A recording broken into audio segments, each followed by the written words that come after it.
আজকের ভিডিওতে আমরা জানবো top 10 muscle building tips. Number 1 যেটা, প্রথমত অবস্ট্রাকলটা জানতে হবে। তার মানে অনেকের বক্তব্য হচ্ছে আমি প্রচুর খাচ্ছি এবং ট্রেন করছি বাট স্টিল আমার মাসল গেইন হচ্ছে না কেন। আইডেন্টিফাই করা দরকার ইদার আপনার খাবারের অ্যামাউন্টটা সাফিসিয়েন্ট না, আপনি মনে করছেন আপনি প্রচুর খাচ্ছেন বাট অ্যাকচুয়ালি সেটি প্রচুর আপনার জন্য সাফিসিয়েন্ট না। অনেকের ক্ষেত্রে যেটা হয়, 1 দিন 2 দিন 3 দিন প্রচুর খাবার খাওয়া ঠিকই, কনজামশন থাকে, বাট পরবর্তীতে এই কনসিস্টেন্সিটা মেক করতে পারেন। আপনি যদি দেখেন 1 সপ্তাহে 7 দিনে আপনার ফুড এভরিডে প্রত্যেক দিন যে পরিমাণ খাবার খাওয়ার কথা ঠিক সেই পরিমাণ যদি আপনি ট্র্যাক ডাউন করে দেখেন সেম অ্যামাউন্টে খাবার খেয়েছেন বাট স্টিল কোনো রেজাল্ট পাননি, তাহলে আপনার এভরি সিঙ্গেল ডে এর খাবারের অ্যামাউন্ট বাড়াতে হবে এবং এভাবে গ্র্যাজুয়ালি ইনটেক বাড়াতে বাড়াতে তারপর আপনার ধীরে ধীরে একটা সাস্টেনেবল রেজাল্টের দিকে আপনি যেতে পারেন। অ্যাজ ওয়েল অ্যাজ আপনার ট্রেনিং এর দিকেও ফোকাস দিতে হবে। আপনার ট্রেনিং এর স্প্লিট কীরকম হচ্ছে, ট্রেনিংটাকে মাসল বিল্ডিং এর জন্য আদর্শ কিনা সেটি দেখা জরুরি। দ্বিতীয় যে টিপসটি গুরুত্বপূর্ণ সেটি হচ্ছে আমরা ম্যাক্রোস ঠিক করার টাইমে কিছু প্রায়োরিটি দিতে মিস করে ফেলি। আমরা মোটা দাগে তো কম বেশি সবাই জানি প্রোটিন, কার্বোহাইড্রেট, ফ্যাট একটা আদর্শ ডায়েটের অংশ। এখন আমরা কম বেশি জানি জিমে গেলেই আমাদের হাই প্রোটিন ডায়েট প্রয়োজন, it doesn't matter fat loss আর মাসল বিল্ডিং। বাট যখন মাসল বিল্ডিং এর ব্যাপারে আসে তখন প্রোটিনের যে প্রায়োরিটিটা তার সাথে কিন্তু কার্বোহাইড্রেটের প্রায়োরিটিটা ইনটুইটিভ এবং এটার গুরুত্বটা বলতে গেলে নিয়ারলি সিমিলার। ইটস বিকজ যদি না আপনি প্রপারলি কার্বোহাইড্রেট ইন্ট্রোডিউস করেন একটা মাসল বিল্ডিং প্রোগ্রামে, তাহলে কিন্তু আপনার বডিতে স্ট্রেংথ আসবে না। স্ট্রেংথ না আসা মানে আপনার ট্রেনিং পারফরমেন্স ভালো হবে না, অ্যাজ ওয়েল অ্যাজ এইটাকে আপনি ম্যাক্সিমাইজ করে গেইনসে কনভার্ট করতে পারবেন না। তার মানে আপনাকে কোয়ালিটি কার্বোহাইড্রেট ইনটেক করতে হবে যেটা সাফিসিয়েন্ট হওয়া জরুরি, এবং প্রোটিন ইনটেক তো গুরুত্বপূর্ণ সেটা সকল ক্ষেত্রেই, as well as healthy fat intake করাটা জরুরি।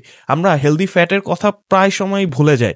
সেক্ষেত্রে কি থাকতে পারে, অলিভ অয়েল থাকতে পারে, ডিমের কুসুম থাকতে পারে, পিনাট বাটার থাকতে পারে এবং যত প্রকারের নাটস আছে সেগুলো থাকতে পারে। ম্যাক্সিমাম কেসে মানুষ যেটা ভুল করে নাটসকে প্রোটিন সোর্স হিসেবে নিয়ে থাকে রাদার দেন এটাকে হেলদি ফ্যাট সোর্স হিসেবে ডায়েটে ইনক্লুড করাটা খুবই ভালো একটা ব্যাপার। 3 নম্বর যে বিষয়টি মেনটেন করা জরুরি সেটা হচ্ছে কার্ডিওকে অপটিমাইজ করতে আমরা ভুলে যাই। একটা লম্বা সময় দেখা যায় আমরা অনেক ক্ষেত্রে যখন খাবারের পরিমাণটা অনেক বেশি হয়ে যায়, সারাদিনব্যাপী খাবার খেতে হচ্ছে, তখন অনেক ক্ষেত্রে হয়তো হাংরি লাগে না, কিংবা আপনার প্রপার ডাইজেস্ট হচ্ছে না, কিংবা হয়তো আপনি ফিল করছেন প্রপার যে ফুডগুলো নিচ্ছেন সেগুলোকে আপনি 100% ইউটিলাইজ করতে পারছেন না। তার জন্য কার্ডিওকে অপটিমাইজ করা আপনার খুবই জরুরি। এটি ভুল ধারণা যে মাসল বিল্ডিং ফেজে কার্ডিও করা যায় না বা কার্ডিও করলে ক্ষতি হয়। হ্যাঁ, এটা টাইম ফ্রেমটা অনেক জরুরি। এখন আপনি নিশ্চয়ই এক্সেসিভ কার্ডিও করবেন না, বাট করাটা মাস্ট থিং। তার মানে হচ্ছে মাসল বিল্ডিং ফেজে একটা সার্টেন অ্যামাউন্টের কার্ডিও দিয়ে আপনি শুরু করতে পারেন। আপনার আইডিয়াল বেজ হতে পারে ডেইলি 25 মিনিট করে পোস্ট ওয়ার্কআউট অথবা ফাস্টেড, অর্থাৎ খালি পেটে সকালে ঘুম থেকে উঠে। এইভাবে ধীরে ধীরে আপনি অ্যাডজাস্ট করতে থাকবেন। যদি দেখেন আপনার গেইন স্লো হচ্ছে, হয়তো কার্ডিওর পরিমাণ আরেকটু কমাবেন। যদি দেখেন গেইনস বেশি হচ্ছে বা আপনি ফ্যাট গেইন করছেন, সেক্ষেত্রে হয়তো কার্ডিওটাকে অপটিমাইজ করে আরেকটু বাড়িয়ে নিতে পারেন। সো তার মানে কার্ডিও করা is a must thing, as well as যখন আপনি কার্ডিও করবেন তখন আপনার মাসলের মধ্যে এক্সট্রা রুম ক্রিয়েট হবে, আপনি আরও বেশি ফুড কনজামশন করতে পারবেন, অর্থাৎ আরও বেশি ফুয়েল মেটাবলাইজ করতে পারবেন। 4 নম্বর যে ইস্যুটির কথা সেটি হচ্ছে মিল ফ্রিকোয়েন্সি ডিজাইন করতে আমরা ভুলে যাই। এটি অনেক জরুরি। এটি জরুরি এই কারণে আমরা মনে করি আইডিয়াল কথা অনুযায়ী থিওরিটিক্যালি আমি যদি সারা দিনে 2000 ক্যালোরি কনজিউম করি, কথার কথা, তাহলে হচ্ছে আমার যদি এটি 2000 ক্যালোরিতে সারপ্লাস থাকে, আমার বেস ক্যালোরি ধরে নিচ্ছে 1800 ক্যালোরি কিংবা 1600 ক্যালোরি, যেহেতু এটি সারপ্লাস আছে তার মানে আমার তো ওয়েট গেইন বা মাসেল গেইন যে কোনো একটা হওয়ারই কথা। সমস্যা যেটা সারাদিন ব্যাপী আপনি হয়তো 2000 ক্যালোরি নিচ্ছেন, এটি যতটা না গুরুত্বপূর্ণ তার থেকে গুরুত্বপূর্ণ যে আপনি সারাদিনে কোন কোন সময়ে নিচ্ছেন। না, আমি ঘড়ি ধরে খাওয়ার কথা বলছি না, আমি বলছি আপনার সারাদিনে কনস্ট্যান্ট যাতে ব্লাড স্ট্রিমে ফুডের নিউট্রিশনের সাপ্লাইটা থাকে সেটা মেনটেন করা জরুরি। এর জন্য কি করতে পারেন, আপনার একটা মিল ফ্রিকোয়েন্সি, অর্থাৎ আপনি কি প্রতি 3 ঘন্টা পরপর খাবেন, 3.5 ঘন্টা পরপর খাবেন, নাকি 4 ঘন্টা পরপর খাবেন, এই জিনিসটি ফিক্স করা জরুরি। এর থ্রুতে আপনার কন্টিনিউয়াস মাসেলের নিউট্রিশন ফ্লোটা ঠিক থাকবে। 5 নম্বর যেটি সেটি হচ্ছে সাপ্লিমেন্টেশন। সাপ্লিমেন্ট নেওয়া ছাড়া কি মাসল বিল্ড করা পসিবল না? হ্যাঁ, অবশ্যই পসিবল। বাট যেটা অনেক মানুষের ফুড রিকোয়ারমেন্ট এতটাই হাই হয়ে থাকে যে তাদের পক্ষে যদি আপনি হোল ফুড দিয়ে কনজামশন করতে চান তাহলে হয়তো তার কাছে মনে হতে পারে এত খাবার রান্না করা একটা হ্যাসেলের বিষয়, কিংবা হচ্ছে যারা বাহিরে কাজ করে, অফিস করে, স্টুডেন্ট, তাদের হয়তো সারাদিনের একটা মেজরিটি পোর্শন বাইরে থাকা পড়ে, তাদের ক্ষেত্রে হয়তো মিল ক্যারি করাটা এতটা ফিজিবল না। সেক্ষেত্রে আপনি যদি প্রোটিন পাউডার ইউজ করে থাকেন তাহলে হয়তো আপনার ডেইলি প্রোটিন ইনটেকেটটা মিট করতে পারছেন। এটা অবশ্যই ভালো যে আপনি ক্যারি করে এই প্রোটিন পাউডার দিয়ে মিলটাকে সাপ্লিমেন্ট করবেন রাদার দেন আপনি 3 ঘন্টা পর যে খাবারটা খাওয়া দরকার সেটি আপনি 4 ঘন্টা 4.5 ঘন্টা পর খাচ্ছেন। এতে করে আপনার বডিকে স্ট্রাগল করতে হচ্ছে, আপনার মেটাবলিজম কনফিউজড হয়ে যাচ্ছে। সেই ধরনের স্টেজকে আমরা বডিকে ফেস করতে দিব না। পরবর্তী সেটি হচ্ছে আমরা কার্ডিও এবং ট্রেনিং এর মধ্যে এই কম্বিনেশনটা আমরা মেনটেন করতে পারি না। অনেকে দেখা যায় মাসেল বিল্ডিং করার জন্য অনেক হার্ডওয়ার্ক করে, জিমে গিয়ে এক্সেসিভ অ্যামাউন্টের ট্রেনিং করে, যার কারণে তার ওয়েট লিফটিং সেশনটা এতটা বড় হয় যে এটা একটা কার্ডিওর মতো রোল প্লে করে। আরও সহজভাবে বলতে গেলে আমরা যখন অনেক বেশি টাইম নিয়ে ওয়ার্কআউট করি তখন যেটি হয়ে যায়, আমাদের বডি ক্যাটাবলিক স্টেজে যাওয়ার একটা বড় সম্ভাবনা তৈরি হয়। ক্যাটাবলিক স্টেজ কি? যেখানে আপনার বডি আপনার ফ্যাট সোর্সকে এনার্জি হিসেবে বার্ন না করে আপনার মাসল ম্যাস থেকে এনার্জি খুলে নিয়ে সে ব্যবহার করা শুরু করে। তার মানে আপনি একদিক দিয়ে ফুড খাচ্ছেন, ট্রেনিং করছেন মাসল বিল্ড করার জন্য, আরেক দিক থেকে মাসল থেকে খুলে নিয়ে এনার্জি হিসেবে ইউজ করছেন। তার মানে প্লাসে মাইনাসে আলটিমেটলি আপনি কোনো রেজাল্টই পাবেন না। তার মানে ওভার ট্রেনিং করা বা লং টাইম ডিউরেশন নিয়ে ট্রেনিং করা থেকে আমাদের বিরত থাকতে হবে। এর পরবর্তী টিপস যেটি হতে পারে, ট্রেনিং স্প্লিটটাকে ফিক্স করা। যেমন আমরা হয়তো সপ্তাহে 7 দিনের মধ্যে কোনো দিনই 6 দিন কিংবা 7 দিন টানা ট্রেন করব না। আপনি একজন ন্যাচারাল, স্বাভাবিক, সাধারণ জেনারেল মানুষ আর কি। সো আপনার ট্রেনিং স্প্লিটে সাফিসিয়েন্ট অ্যামাউন্টে রেস্ট ডে থাকা জরুরি। একটু আগের পয়েন্টটাতে যেরকমটা আমি বললাম আপনার ট্রেনিং টাইম একটা দীর্ঘ সময় হওয়া উচিত না, ঠিক তেমনি আপনি কয় দিন সপ্তাহে রেস্ট দিবেন। আপনি কি 2 দিন ট্রেন করে 1 দিন রেস্ট নেবেন, নাকি 3 দিন করে 1 দিন রেস্ট নেবেন? সপ্তাহে কি 3 দিন যাবেন না 4 দিন যাবেন? এখানে সাজেশন হচ্ছে আপনি যদি প্রপারলি মাসল বিল্ড করতে চান একটা সাধারণ হেলদি জেনারেল পার্সনের জন্য 3 থেকে 4 দিন যাওয়াটা হচ্ছে এনাফ। বাট আপনি যদি 5 দিন যান তখন আপনার ফুড এবং আপনার ট্রেনিং এর মধ্যে সেরকম চেঞ্জেস আনা জরুরি যেটা কিনা একজন অ্যাডভান্স লেভেলের মানুষের ক্ষেত্রে প্রযোজ্য। হ্যাঁ, 5 দিনও আপনি যেতে পারবেন, সেক্ষেত্রে আপনার ফুড প্রোটোকলটাকে সেভাবেই ডিজাইন করতে হবে। লাস্ট কথা সেটা হচ্ছে রিকভারির ক্ষেত্রে আমরা ভুলে যাই যে আমাদেরকে কি কি ওয়েতে রিকভারি করা যেতে পারে। ম্যাক্সিমাম টাইমে দেখা যায় আমরা প্রি ওয়ার্কআউট এবং পোস্ট ওয়ার্কআউটে যে মিলটা আমরা ডিজাইন করি সেটির রেশিও নিয়ে আমরা অতটা অ্যাওয়্যার না। এখন কথা হচ্ছে আপনি প্রি ওয়ার্কআউট ড্রিঙ্কও খেতে পারেন, আদারওয়াইজ প্রি ওয়ার্কআউটে একটা আদর্শ প্রি ওয়ার্কআউট মিল নিতে পারেন। আমি আগে যেরকমটা বলেছি সারাদিন ব্যাপী মিলের কনসিস্টেন্ট ফ্লো থাকাটা অনেক বেশি ইম্পর্টেন্ট, অ্যাজ ওয়েল অ্যাজ আপনি প্রি ওয়ার্কআউটে হাই কার্বোহাইড্রেট রাখতে পারেন, লো ফ্যাট ইনটেক রাখতে পারেন, কেননা ফ্যাট ডাইজেশন স্লো করে দেয়। আপনি নিশ্চয়ই ওয়ার্কআউটের আগে স্লো ডাইজেস্টিভ ফুড কোনো কিছু খেতে যাবেন না, কেননা আপনার ওয়ার্কআউট করে মানে সেই এনার্জিটা পেতে হবে।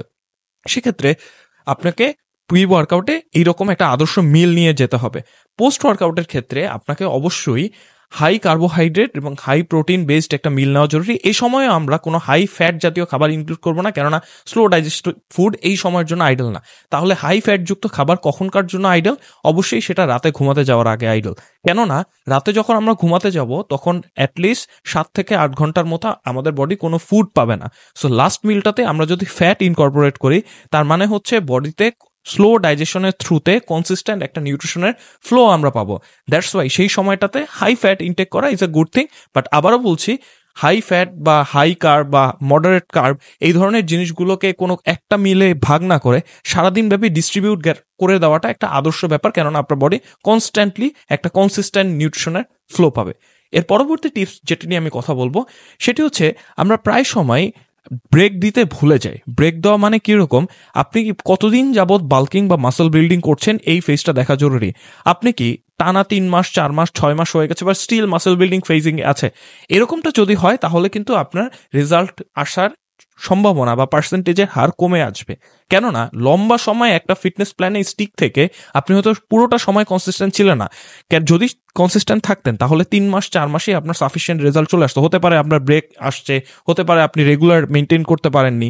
সেক্ষেত্রে 4-5 মাস হওয়ার পর আপনার অ্যাটলিস্ট একটা ডায়েট ব্রেক দিয়ে মাসল বিল্ডিং ফেজ থেকে কিছুটা কাট ডাউন কিংবা ফ্যাট লস ফেজের দিকে 6 থেকে 8 সপ্তাহের জন্য যাওয়াটা একটা উত্তম ব্যাপার। এটা করে যেটা হয় আমাদের মেটাবলিজমটা রিস্টার্ট একটা কিক বুস্ট পায়। এতে করে আপনি পরবর্তীতে আবার যখন মাসল বিল্ডিং ফেজটা শুরু করবেন বডি অন্যরকম রূপে একটা স্ট্রং মোটিভেশন বুস্ট পাবে, যেটি আমাদের জন্য অনেক গুরুত্বপূর্ণ। এর পরবর্তী যে টিপসটি সেটি হচ্ছে আপনাকে ট্রেনিং ক্যাটাগরিতে অনেক হাই ইন্টেন্সিটি ট্রেন নিয়ে আসতে হবে। High intensity in a sense, intensity তো অনেকভাবে বাড়ানো যায়। আপনি ড্রপ সাইড অ্যাড করতে পারেন, আপনি রেস্ট টাইম কমিয়ে দিতে পারেন, আপনি হেভি ওয়েট লিফটিং করতে পারেন, কিংবা আপনি হচ্ছে এমন কিছু সেট অ্যাপ্লাই করতে পারেন, জায়ান্ট সেট কিংবা টেকনিক, যাতে করে আপনার ব্লাড ফ্লো কিংবা হচ্ছে হার্ট রেট তাড়াতাড়ি বাড়ে, আপনার অনেক কষ্ট হয়। তাহলে কোন ইন্টেন্সিটিটা মাসল বিল্ডিং এর জন্য সব থেকে আইডল? আইডল আসলে এটা বলাটা ডিফিকাল্ট, ইটস বিকজ এক একজনের বডি এক এক রকম রেসপন্স করে। তবে সব থেকে ইন জেনারেলাইজ টিপস হচ্ছে আপনি যদি হেভি ওয়েট লিফট করতে পারেন তাহলে অবশ্যই এটা আপনার মাসল বিল্ডিংয়ের জন্য সর্বাধিক কার্যকর হবে। কেননা হেভি ওয়েট লোড যখন মাসেলে পড়ে তখন মাসেল থেকে এই উদ্দীপনাটা পৌঁছায় যে আমাকে এখানে মাসল টিস্যু বা মাসল ফাইবার বাড়াতে হবে, কেননা এখানে অনেক লোড আসছে। তখন আপনার মাসেলগুলো গ্রো করার চান্সেস বেড়ে যায় এবং এর থ্রুতে সেখানে নতুন ফাইবার গ্রো করার সম্ভাবনা বাড়ে। হ্যাঁ, আপনি at the same time drop set technique apply করবেন, জায়ান্ট সেট টেকনিক অ্যাপ্লাই করবেন, শর্ট রেস্ট টাইম পিরিয়ডে অ্যাপ্লাই করবেন, অর্থাৎ সবকিছুর কম্বিনেশন থাকা লাগবে। তবে হেভি ওয়েট নেওয়াটা is a very must thing. এখন আমি যখন বলছি হেভি ওয়েট নিতে হবে তার মানে এটি না আপনি ফর্ম স্যাক্রিফাইস করে দিবেন। রেফারেন্স কিরকম হবে, আমি মাসল বিল্ডিং এর ক্ষেত্রে ইউজুয়ালি বলি 6 রেপস পর্যন্ত যাওয়াটা অপটিমাম। 6 রেপস কিরকম, এর মধ্যে আপনি 4টা ক্লিন রেপস মারতে পারবেন কোনো প্রকার স্পট আর সাপোর্ট ছাড়াই, এবং হয়তো সাপোর্ট দিয়ে আরো 2টি কি 3টে রেপস পারফর্ম করতে পারবেন। এরকম ম্যাক্সিমাম সেট পর্যন্ত যাওয়া আইডল। এটা কি আপনি প্রত্যেকটা সেটে করবেন? না, আপনার শুরুতে 2টা ওয়ার্ম আপ সেট থাকবে যেটা একদম ইজি ওয়েট, আপনি মাসেলে ব্লাড ফ্লো পুল করতে পারবেন। পরবর্তীতে ওয়ার্কিং সেট যেগুলো থাকবে সেগুলো 8 থেকে 12টা রেপসে আপনি যেতে পারবেন, কিন্তু যেটা একদম টপ সেট হবে, টপ সেটটা এরকম দেখতে হওয়াটা স্বাভাবিক। এখন একদিনে যদি আপনি 4 থেকে 5টা আইটেম পারফর্ম করেন, সবগুলা টপ সেট কি এরকম হবে? না, যে কোনো একটা কি 2টো কম্পাউন্ড এক্সারসাইজের এরকম স্ট্রেংথের জন্য ওয়েট লিফট করাটা আইডিয়াল। কখনোই আইসোলেশন এক্সারসাইজে এরকম ধরনের এক্সট্রিমলি ক্রেজি ওয়েট নেওয়ার কোনো মানে নাই। তার মানে হচ্ছে আপনি কম্পাউন্ডের জন্য এরকম হেভি ওয়েট নিতে এনকারেজ করা হচ্ছে। হাইড্রেশন, ইলেকট্রোলাইট নিয়ে আমরা অনেক সময় অ্যাওয়্যার থাকি না। আমাদের যদি ট্রেনিং টাইমে প্রপার পারফরমেন্স এবং স্ট্রেংথ পেতে হয়, ম্যাক্সিমাম কেসে আমরা হাইড্রেশন মেনটেন করার কথা ভুলে যাই। কেননা আপনি হয়তো ওয়ার্কআউটের টাইমে ম্যাক্সিমাম কেসে হয়তো সবাই প্রি ওয়ার্কআউট ড্রিঙ্ক খাচ্ছে না, কিংবা ইন্ট্রা ওয়ার্কআউটে BCAA আর EAA খাচ্ছেন না, বাট আপনার তো হাইড্রেটেড থাকা লাগবে, রাইট? সো তার মানে আপনি মেক শিওর করবেন প্রি ওয়ার্কআউটে আপনি সাফিসিয়েন্ট ওয়াটার ইনটেক করেছেন কিনা, এবং ইন্ট্রা ওয়ার্কআউটে এভরি টাইম আপনি হচ্ছে সিপ সিপ করে ওয়ার্কআউট বা পানি খাচ্ছেন কিনা। কেননা যদি আপনি ওয়াটার ইনটেক ঠিক না রাখেন, আপনার মাসেল কন্ট্রাক্ট করা কিংবা হচ্ছে আপনার ওয়ার্কআউটে ফোকাস করা সকল ক্ষেত্রে প্রবলেম হবে। লাস্ট যে টিপসটা নিয়ে আমি বলবো সেটি হচ্ছে মোটিভেশন ইন এ সেন্স আপনাকে ভিজুয়ালাইজ করতে হবে এভরি সিঙ্গেল ডে। যখন জিমে যাবেন তার আগে থেকে আপনার একটা প্রপার প্ল্যান থাকতে হবে যে আমি আজকে এই ট্রেনিং করব, এই আইটেম করব, এই ফিক্সড প্ল্যানের মধ্যে থেকে আমি ট্রেনিং করব। আনলেস যদি আপনি জিমে গিয়ে ডিসাইড করেন আজকে আপনি এটা ট্রেন করবেন আর এইটা, সেই প্ল্যানে কিন্তু আপনার রেজাল্ট ভালো আসবে না। কেননা আপনার একটা প্রপার স্প্লিট মেনটেন করতে হবে। আপনি যদি 3 মাসের জন্য মাসল বিল্ডিং প্ল্যান হাতে নেন, আপনার ট্রেনিং প্ল্যান কোন ডেতে কি ট্রেন করবেন, কতটুকু ট্রেন করবেন, সেটার একটা কনক্রিট মেকানিজম থাকা জরুরি। আদারওয়াইজ আপনার প্ল্যানটা কিন্তু কোনো সুসংগঠিত হবে না। এবং যেটি মনে রাখা জরুরি, যে কোনো ফিটনেস প্রোগ্রাম আসলে কি একটা জেনারেল মানুষের পক্ষে অ্যাজিউম করে কোনো ভিডিও দেখে আসলে কাজ করা সম্ভব? হয়তো সম্ভব না, কেননা এই কাজের জন্য স্পেশালিস্ট মানুষজন রয়েছে। যদি আপনার ক্ষেত্রে সম্ভব হয়েও থাকে, সেটা কিন্তু আপনার অনেক মূল্যবান সময় কাট করে নিবে। অর্থাৎ আপনি যদি একজন প্রফেশনালের কাছ থেকে এই হেল্পগুলো নেন, তাহলে হয়তো আপনার টাইমটা অনেক সেভ হবে এবং আপনার মাল্টিপল জায়গায় আসলে টেস্ট করার থেকে ডিরেক্টলি আপনার জন্য যেটা সুইটেবল অপশন, সেটি হয়তো একটা প্রফেশনাল লোক বা গাইডেন্স আপনাকে হেল্প করতে পারে। ফিটনেস লেভেলকে যদি অন্য লেভেলে নিয়ে যেতে চান, তাহলে you can DM or join my personal fitness coaching, যেটা কমপ্লিটলি অনলাইন। এখানে 1 মাস, 3 মাস, 6 মাসের জন্য properly custom diet plan, custom training plan, custom nutrition plan এবং এভরি সিঙ্গেল থিং ডিজাইন করে দেওয়া হয়, যেটা আপনি শুধু বাসায় বসে ফলো করবেন। এবং প্রতি উইকে আপনি চেক আপ দেওয়ার থ্রুতে আমার সাথে একদম ইন টাচে থাকবেন আপনার ফিটনেস প্ল্যানের A থেকে Z পর্যন্ত। তার মানে আপনাকে সবসময় অ্যাওয়্যার থাকা জরুরি যে আমার ফিটনেস প্ল্যান কি ঠিক পথে এগোচ্ছে কিনা। যদি সেখানে ব্যত্যয় ঘটে, ওই মুহূর্তে অ্যাডজাস্টমেন্ট প্রয়োজন। কেননা কোনো ডায়েট প্ল্যান, কোনো ট্রেনিং প্ল্যান এটি কখনো এরকম না যে একটি প্ল্যান সারা জীবন ফলো করে যাবেন। আপনাকে কন্টিনিউয়াসলি বডির প্রয়োজন অনুযায়ী অ্যাডজাস্ট করে এগিয়ে যেতে হবে। সেক্ষেত্রে আপনার জন্য কোনটা আইডিয়াল সেটা বোঝা জরুরি। এরকম আরও নতুন মাসল বিল্ডিং, ফ্যাট লস কিংবা ফিটনেস রিলেটেড টিপস পেতে চ্যানেলটিকে সাবস্ক্রাইব করে রাখবেন এবং মেক শিওর যদি আপনি ফেসবুক অথবা ইনস্টাগ্রাম থেকে দেখে থাকেন তাহলে অবশ্যই ফলো করে রাখবেন। নেক্সট কোনো ভিডিওতে দেখা হবে। Till then, stay healthy, lift heavy.